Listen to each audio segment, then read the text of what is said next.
Exatamente hoje, há 30 anos atrás, era lançado o Plano Real no dia 1º de julho de 1994.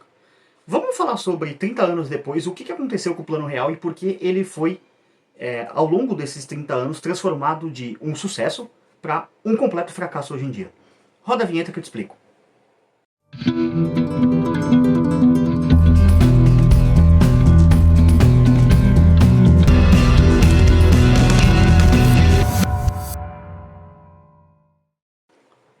E aí pessoal, beleza?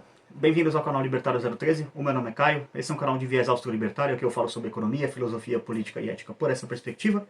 O vídeo de hoje, como eu adiantei na intro, é para falar um pouco sobre política monetária, de certa forma, né? Falar sobre o Plano Real e como ele foi transformado em um fracasso. Ele não surgiu como um fracasso, tá? Dizer assim, o Plano Real fracassou quando ele foi introduzido. Não é preciso, não é verdade. O Plano Real, ele tinha uma ideia de acabar com a hiperinflação que tinha no Brasil. Para você que não conhece tanto assim a história monetária do Brasil, basicamente a cada 3, 4, 5 anos você tinha uma nova moeda, porque políticos imprimiam dinheiro loucamente, assim, e a gente está falando aqui de loucamente no nível inflação de 4 dígitos, coisas nesse níveis, tá? Tanto que assim, e aqui eu peço ajuda dos meus inscritos que tiverem até mais idade que eu, né? Eu tenho 31 anos, então quem tiver tipo na faixa aí dos 50, 40, 45, 46 por aí, que pegou um pouco dessa época, comenta um pouco, comenta como era a sua experiência, porque vai agregar bastante no vídeo. Eu não peguei essa época, né? Eu sou de 93, então eu era um bebê quando o Plano Real começou. Mas meus pais pegaram um pouco, assim, bem pouca coisa. Quem pegou mais foi meus avós.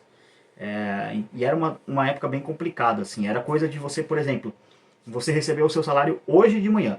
O seu patrão pegou e te mandou dinheiro no começo do expediente, beleza. Cara, na hora do almoço você saía correndo pro mercado para comprar tipo o máximo de coisa que você pudesse, mandava entregar na sua casa ou levava pro serviço para depois levar para sua casa. Porque, cara, se você demorasse tipo 7 horas da noite, os preços mudavam. Porque era nesse nível de hiperinflação que tinha. A moeda perdia valor rapidamente. Então o que a equipe econômica do governo do PSDB, né, o governo do Fernando Henrique Cardoso fez? Basicamente eles se juntaram e falaram, vamos acabar com essa bagunça, essa zoeira aqui que tá tendo, de imprimir moeda, um monte de coisa, vamos proibir o Banco Central de imprimir moeda, vamos acabar com os bancos estaduais, porque não era só o Banco Central que imprimia moeda no Brasil. Você tinha vários bancos estaduais. Por exemplo, aqui em São Paulo tinha o Banespa, que era o Banco Nacional do Estado de São Paulo, que era basicamente um banco estadual do governo de São Paulo, que imprimia trolhas de dinheiro também. Você tem o Banrisul também no Rio Grande do Sul. Esse ainda está funcionando, tá? Poucos ficaram, mas a maior parte foi privatizado. Alguns faliram mesmo, então, enfim. O Banespa, se eu não me engano, acho que ele foi comprado pelo Santander, enfim, eu não lembro agora. Eu deixo a informação correta aqui na descrição, não lembro agora. Mas acho que ele foi comprado pelo Santander, se eu não me engano. Então, basicamente, você tinha esses bancos imprimindo moeda e você tinha o Banco Federal, o Banco Central Federal, né, o Bacen, né, e toma de moeda também, imprimindo moeda também. Então você tinha um cenário para basicamente um caos econômico. Você não tinha estabilidade monetária, você não tinha estabilidade de preço. Surge aí o Persari, da galera que fez o Plano Real, e vamos acabar com a bagunça. Acabou basicamente o Plano Real. Ele surgiu pareando o real e o dólar em 1 para 1, então 1 real era 1 dólar. Hoje, bom, tá quase 6, né, pra você ver como que desvalorizou. E pra vocês terem uma noção de como o Plano Real ele foi transformado de um sucesso para um fracasso. Se você for comparar com os valores da época, um real, uma nota de 1 real que já nem existe mais, então uma moeda de 1 real hoje, ela tem o mesmo poder de compra que 12 centavos tinham na época do real, quando o Plano Real saiu, há 30 anos atrás. Isso quer dizer que o valor de perda da moeda foi de 88%. 88 centavos, né, na verdade, não por cento, 88 centavos. Então, é bizarro. Para você ter 1 real da época, o que 1 real da época comprava, hoje você tem que ter exatamente 8 reais e 8 centavos. Isso é surreal. Isso é uma completa destruição do poder de compra da moeda. E isso foi feito não por causa do pessoal do FHC, essa galera. Eles fizeram um bom trabalho, tá? É político, mas enfim, às vezes os caras acertam. Eles se acertaram, eles fizeram um bom trabalho. Quem foi destruindo o real foram o próprio governo do FHC, que imprimiu moeda, expandiu base monetária também. Agora o governo não imprime mais diretamente moeda, mas ele expande moeda via títulos de dívida. Então, na prática, o governo vende títulos de dívida para poder capitalizar a dívida e pegar dinheiro para poder fazer as coisas que o governo faz, ou seja, fraude, roubo e assassinato, basicamente, que é o que o governo faz. Então, isso é uma forma de imprimir moeda, porque se você aumenta a dívida do país, na prática você está imprimindo moeda, entre aspas, porque você está aumentando a quantidade necessária de dinheiro que precisa circular na economia para poder compensar a dívida, porque o governo basicamente ele vai ser uma máquina de sugar crédito, ele vai pegar um monte de crédito do mercado, que esse crédito poderia ir para a iniciativa privada, mas não está indo porque basicamente o governo precisa pagar as dívidas dele. Então, na prática não é exatamente a mesma coisa, mas é uma impressão de moeda, entre aspas. Acaba gerando inflação, dá na mesma coisa, tá? Que é a expansão da base monetária, mas são formas diferentes de fazer a mesma coisa. É como, sei lá, você fizesse... vamos dar um exemplo que você quisesse fazer um bolo. E aí você coloca...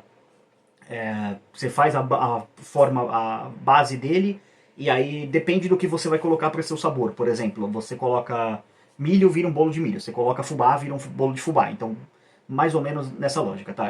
A base é a mesma, mas o caminho que vai é diferente, mas chega no mesmo resultado. Vira um bolo, mas muda o sabor. Que o sabor seria tipo a forma como o governo faz a impressão, né? Indiretamente. Então, assim, o resultado do Plano Real é culpa 100% do Estado. Então, se você perdeu o seu poder de compra, se o seu realzinho lá que você tem na carteira só compra 12 centavos em relação ao que comprava em 1994, a culpa é do governo. O governo imprime moeda. E isso é uma coisa muito importante de se entender. Inflação não é sobre o quanto o governo divulga que é a inflação, ou o quanto que é os índices oficiais do governo, ou sobre o quanto que os preços subiam. Subida de preço é uma forma de você detectar a inflação, mas não é uma forma de dizer, a inflação é X%. Não. Vocês querem um exemplo? Eu fiz um cálculo recentemente, usando os dados do próprio Banco Central, então são os dados do próprio governo, do quantos por cento que o governo foi imprimindo ao longo dos meses em 2024. A inflação esperada do governo, acho que está na faixa dos 11, 12%, eu não lembro o número exato. Eu vou deixar aqui na descrição a matéria com mais fontes e mais dados, tudo preciso, bonitinho e tal. Mas se eu não me engano, acho que está 12,18 ou 11,88, alguma coisa assim. Mas enfim, tá nessa faixa aí, 11, 12%. Segundo o governo, a inflação é mais ou menos 1% ao mês. Esse é o dado do governo. Isso é verdade? Não, isso é uma completa mentira. Porque a inflação não é sobre IPCA, essas coisas. A inflação é sobre o quanto o governo está expandindo a base monetária. Então você pega o gráfico lá de M1, que é basicamente o gráfico de dinheiro circulando, e você vê o quanto que o governo aumentou em cima daquilo por mês. A conta que eu fiz é uma conta muito simples, você pode verificar o resultado lá. Você vai pegar os dados que tem, que é até maio, eu não sei se eles já postaram junho, até a gravação desse vídeo eu não confirmei, acredito que eles não tenham postado, porque né, 1º de julho ainda talvez demore mais uns dias, mas enfim. Vamos considerar maio, esquece junho, que pode dar para mais ou pode dar menos. Então ignora junho, se saiu ou não, mas vamos considerar maio, de janeiro a maio, 5 meses, beleza? A conta é simples, você vai pegar a porcentagem, coloca o gráfico lá por porcentagem e começa a somar mês a mês o que deu. Vai dar um número lá, X. Você pega esse X, divide ele por 5, porque você quer tirar uma média, então você vai tirar uma média de quanto que o governo imprimiu. Aí com esse valor médio de impressão por ano, em porcentagem, multiplica por 12, que aí você tirou uma parte, você quer chegar a 12, 1 vezes 12, beleza. Pega o número, multiplica por 12, a conta deu 21,02% de inflação. Ou seja, o governo expandiu a base monetária em 21,02% até agora. Nós estamos em maio, né, nessa projeção. Obviamente, em tempos, estamos em julho, né, 1º de julho. Mas, presta atenção nesse resultado. O governo diz que a inflação é 11, 12%. A real é 21,02%. Olha como é discrepante. A gente está falando aí, se for na casa dos 11, quase 10%. Se for na casa dos 12, 9% de discrepância. Isso é muita coisa. Porque, por exemplo, você compra um curso aí que vende para você, eu te pago 12%, 15% ao ano, então tá acima do índice de inflação um curso de renda fixa, por exemplo. Ou alguém vende uma carteira para você, uma ideia de uma carteira com ativos que rendem 15% ao ano e fala, caraca, eu tô passando 3% da inflação, você tá tendo ganho real de capital. Não, você não tá tendo um ganho fixo, você tá tendo uma perda fixa. Então acaba não sendo uma renda fixa, uma perda fixa. Então, essa mentira que o governo vende de que a inflação é o quanto que é o IPCA, esses números, esses agregados monetários, que não servem pra porcaria nenhuma, gera uma perturbação no mercado financeiro absurda. Porque hoje em dia, infelizmente, somente a escola austríaca de economia ainda insiste na verdade que é o governo imprime moeda e isso gera inflação. Não, a inflação não é aumentar preço. Aumentar preço é uma consequência. Entendeu? É uma coisa que acontece depois que o dinheiro circula. Aí tem as equações lá para calcular a velocidade de circulação do dinheiro, enfim, isso aí não importa. Não estou dizendo assim que não é importante, estou dizendo que para esse vídeo não importa, tá? Tem como calcular isso, e isso é importante, tá? Em ciência monetária, em economia, essas coisas, é importante entender, mas aqui é mais um vídeo mais teórico, não tanto prático sobre como calcular essas coisas, até porque, assim, galera que estiver vendo isso aqui que sabe calcular, já sabe calcular e é uma conta complexa, tá? É uma conta complexa. Então, o que vocês precisam entender, a lição desse vídeo é: o governo saiu de uma situação de impressão de moeda muito louca, parou, e 30 anos depois ele voltou. Então, qual que é a lição? Ah, o governo deveria fazer moeda? Não, o governo não deveria fazer moeda. As moedas deveriam ser feitas de maneira privada, por entes que não têm a ver com o governo.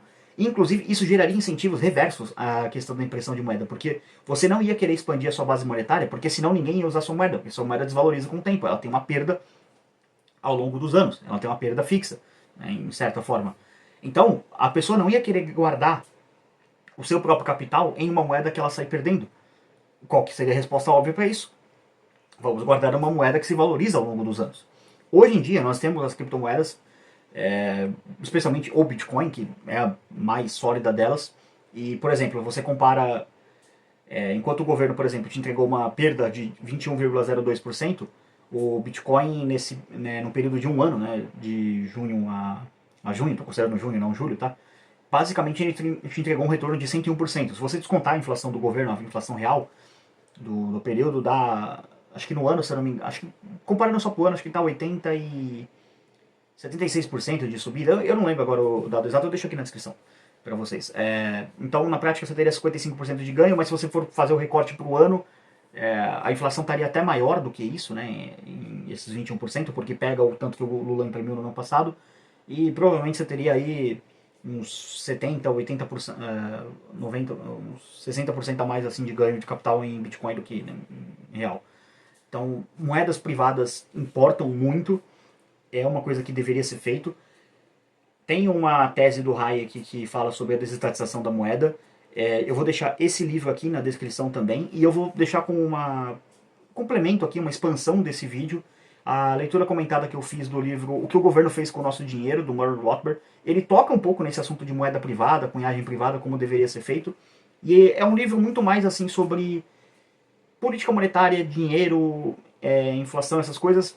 Mas você fala, pô, mas isso é muito complexo. Não é. O Rothbard, ele tinha uma capacidade muito grande de ter uma didática muito incrível de pegar assim, cara, vamos falar sobre umas coisas super nerdona de economia, de banco central, de coisa complexa, e vamos falar isso da forma mais clara, lúcida possível, que qualquer pessoa que nunca leu um livro de economia consegue pegar aquilo ali. Cara, eu tô entendendo política econômica, caraca, eu entendi como é que o banco central funciona. O Rothbard era esse tipo de cara, o cara era um mago das palavras, ele tinha uma capacidade de escrita muito boa. Então eu vou deixar aqui na descrição também a playlist sugerida aí da minha leitura comentada e o link dos dois livros, né? Enfim, vai estar na playlist da leitura comentada também, mas vou deixar os dois livros aqui, o Desestatização da Moeda do Hayek e o que o governo fez com o nosso dinheiro do Murray Rothbard. Então a grande lição desse vídeo é: o governo sempre vai destruir a moeda, não importa se ele fez um plano para salvar ela em primeiro lugar, no longo prazo. Ou seja, a gente pode falar que estamos no longo prazo do real, porque 30 anos é um prazo bem longo, eu tenho 31 anos, então né, isso já me deixa pensando, eu tô ficando velho. Enfim, tá aí na descrição todos os links, assim como os links dos parceiros aqui do canal. Manifesto 38, loja de roupas, camisetas, bonés, enfim, aqui ó, você comprar um bonezinho, comprar uma camiseta igual essa aqui ó, vai lá na descrição, tem o link direto para a loja deles. Se você colocar o cupom Libertário013, você garante 22% de desconto, ajuda o canal, todo mundo se ajuda, você paga menos, eu ganho uma grana, né, marketing afiliado, é assim que funciona, então todo mundo fica feliz. Novo parceiro aqui do canal também, o pessoal da BitHoney.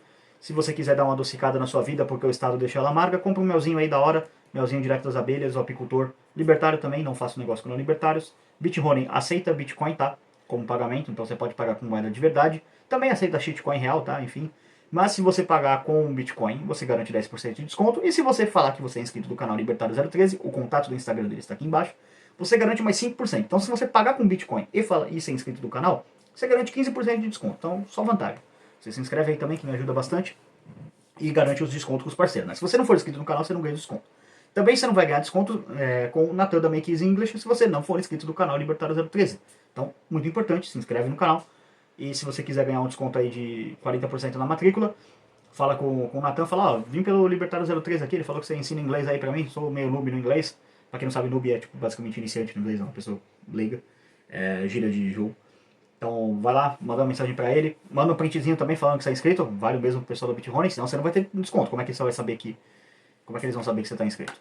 E na descrição também tem o Alexander, que é o editor aqui do canal, e a Ana também, que é quem faz as thumb e tudo mais, enfim, toda a parte gráfica do canal, do Instagram, é ela quem cuida, então se você quiser contratar os dois aí, o contato deles está aí na descrição. E se você quiser apoiar esse Libertário que vos fala, além de comprar dos parceiros que ajudam o canal, se você quiser me apoiar diretamente, você pode apoiar através de Bitcoin, Bitcoin Lightning ou Nano, o link das criptomoedas estão aqui na descrição.